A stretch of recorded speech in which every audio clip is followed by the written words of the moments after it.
Hello, नमस्कार। आपके अपने परिवार सह शिक्षा में आपका स्वागत है। मैं हूं नरेंद्र कुमार।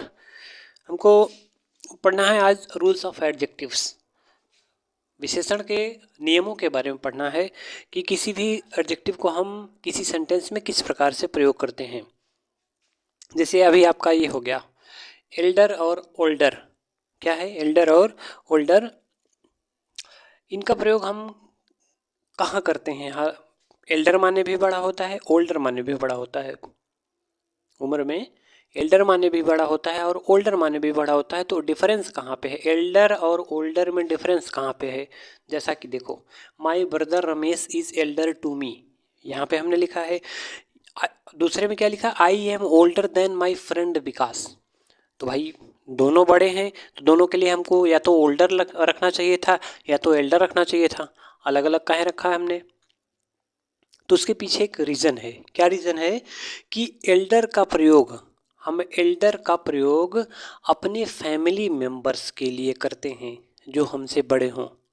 जैसे मैं अपने परिवार के किसी सदस्य के बारे में बात करूं जो मेरे से बड़ा हो, तो हम उसके लिए क्या कहेंगे? तो एल्डर का प्रयोग करेंगे। जैसे मेरे बड़े भाई हैं तो मैं उनके लिए क्या प्रयोग करूंगा? तो एल्डर का प्रयोग करूंगा। क्यों? क्योंकि वे मेरे परिवार के सदस्य हैं। क्या है? मेरे परिवार के सदस्य हैं। ठीक, इसलिए हम एल्डर का प्रयोग करेंगे। और ओल्डर का प्रयोग क्या करते हैं?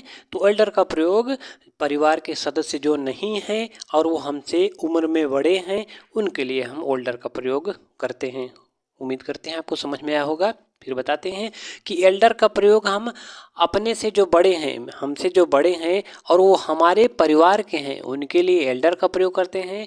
और ओल्डर का प्रयोग जो हमसे बड़े तो हैं लेकिन वो हमारे परिवार के सदस्य नहीं हैं, उनके लिए हम ओल्डर का प्रयोग करते हैं। ठीक, जैसे कि यहाँ पे देखो, my brother Ramesh is elder to me. मेरा जो भाई रमेश है वो मेरे से क्या है? बड़ा है। मेरे से क्या है?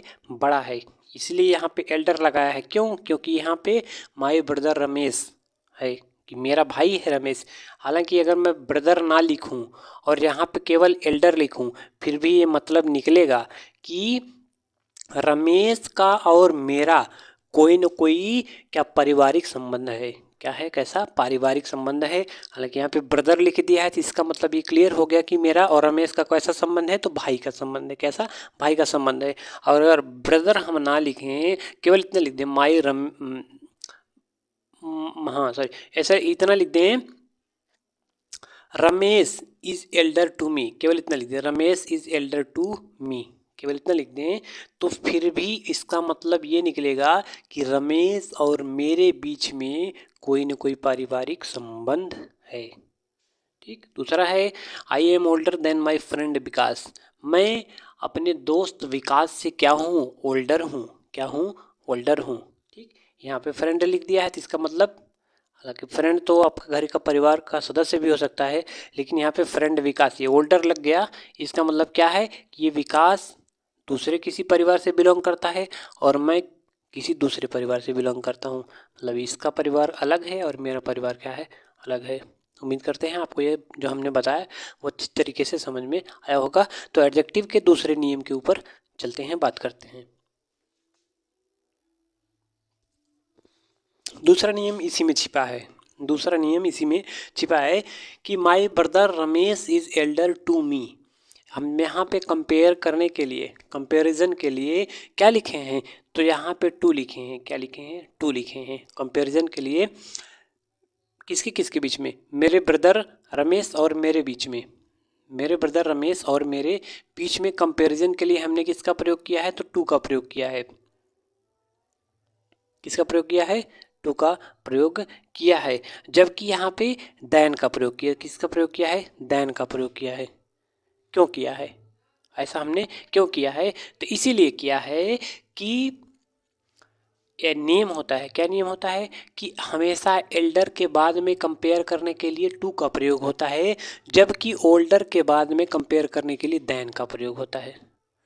नियम समझ में आया कि हम जब भी कंपेयर करते हैं और वहाँ पे क्या आ रहा है, एल्डर आ रहे हैं, तो एल्डर के बाद में कंपैरिजन के लिए हम टू का प्रयोग करते हैं, जबकि ओल्डर के बाद में कंपैरिजन के लिए हम देन का प्रयोग करते हैं। ये नियम आपको समझ में आया होगा। चलते हैं नेक्स्ट रूल पे। तीसरा नियम क्या कहता है कि यदि किसी एडजेक्टिव का अंत किससे हो रहा हो, ई से हो रहा हो, ई से कहने का मतलब यदि किसी एडजेक्टिव के लास्ट का क्या लेटर जो है वो ई है, क्या है, ई है, क्या है, ई है, तो उनको क्या करने के लिए, कंपेरेटिव और सुपरलेटिव बनाने के लिए क्या करते हैं, तो ई आर का प्रयोग करते हैं और या तो लास्ट में एस टी का प्रयोग करते हैं। कंपेरेटिव बनाने के लिए ई आर का प्रयोग करते हैं, जैसे क्या होगा इसका, ब्रेवर, और इसका क्या हो जाएगा, सुपरलेटिव, ब्रेवेस्ट। जैसा कि हमने बताया यदि ई लास्ट में आया है तो उसका कंपेरेटिव बनाने के लिए ई आर का प्रयोग करते हैं और सुपरलेटिव बनाने के लिए एस टी का प्रयोग करते हैं। ठीक उसी प्रकार से यहाँ पे क्लोजर हो जाएगा, यहाँ पे क्लोजेस्ट,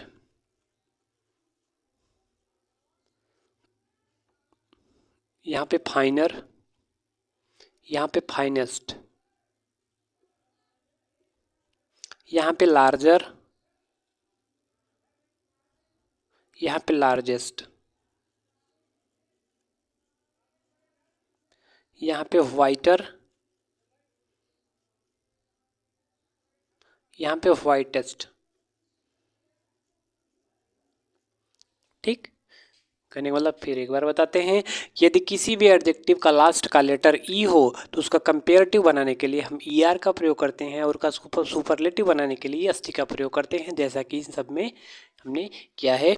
तो आज के लिए फिलहाल इतना ही, मिलते हैं नेक्स्ट वीडियो में, तब तक के लिए नमस्कार। यदि मेरे द्वारा पढ़ाई गई चीज़ें आपको समझ में आती हैं तो चैनल को लाइक शेयर सब्सक्राइब जरूर करें। धन्यवाद।